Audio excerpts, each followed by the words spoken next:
वो कहते हैं ना कि जैसी करनी वैसी भरनी। इंसान जैसा काम करता है उसे उसका फल वैसा ही मिलता है। अगर आपने अच्छे कर्म किए होंगे तो आपको अच्छा फल मिलेगा, और आपने बुरे कर्म किए होंगे तो आपको बुरा फल मिलेगा। अगर किसी के साथ कुछ बुरा होता है तो लोग कहते हैं कि इसके पीछे जन्म में ज़रूर कुछ बुरा किया होगा, इसलिए ही इसके साथ ऐसा बुरा हुआ। अगर किसी के साथ कुछ अच्छा होता है तो लोग कहते हैं कि इसने पिछले जन्म में ज़रूर कुछ अच्छा काम किया होगा, इसलिए ही इनके साथ अच्छा हुआ है। देखा जाए तो आज के ज़माने में इंसान को अपने इस जन्म का हिसाब इसी जन्म में चुकाना पड़ता है, क्योंकि पहले भगवान नोटबुक पेन लेकर के हिसाब करते थे, इसलिए उन्हें हिसाब करने में देर लगती थी। आज के ज़माने में भगवान के पास भी लैपटॉप आ गया है, तो उन्हें इंसान के कर्म का फल देने में यानी कि हिसाब करने में देरी नहीं लगती है। आज की एक कहानी जैसी करनी वैसी भरनी भी उसी के बारे में है। एक बार एक व्यक्ति को रास्ते में यमराज मिल जाते हैं।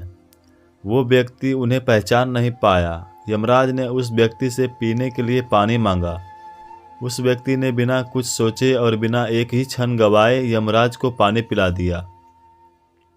पानी पीने के बाद यमराज ने उस व्यक्ति को बता दिया कि वे उनके प्राण लेने के लिए आए हैं, किंतु उस व्यक्ति ने यमराज की प्यास बुझाई है, इसलिए वो उन्हें अपनी किस्मत बदलने का एक मौका देते हैं।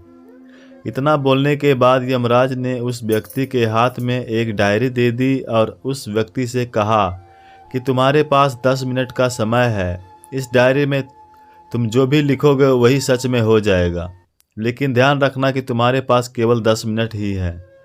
उस व्यक्ति ने डायरी खोलकर देखा कि पहले ही पेज पर लिखा था कि उसके दोस्त को लॉटरी निकलने वाली है और वो करोड़पति बनने वाला है।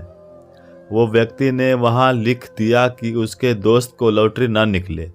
अगले पेज पर लिखा था कि उसका एक रिश्तेदार चुनाव जीतकर मंत्री बनने वाला है। उसने वहाँ पर लिख दिया कि उसका रिश्तेदार चुनाव हार जाए। इसी तरह वो पेज पलटता रहा और अंत में उसे अपना पेज दिखाई दिया।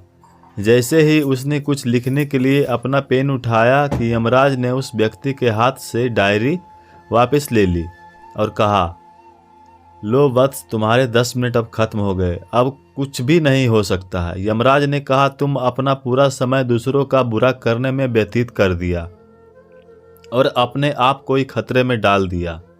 अब तो तुम्हारा अंत निश्चित है। अब तुम्हें कोई नहीं बचा सकता, क्योंकि तुमने अपने आप को ही नहीं बचा पाए। यह सुनकर वो व्यक्ति बहुत ज़्यादा पछताता है, लेकिन अब पछताने से कुछ नहीं हो सकता था, क्योंकि अब सुनहरा मौका उसके हाथ से निकल चुका था। मोरल: अगर भगवान ने आपको कोई शक्ति दी है तो कभी भी किसी का बुरा ना सोचे और ना ही किसी का बुरा करें।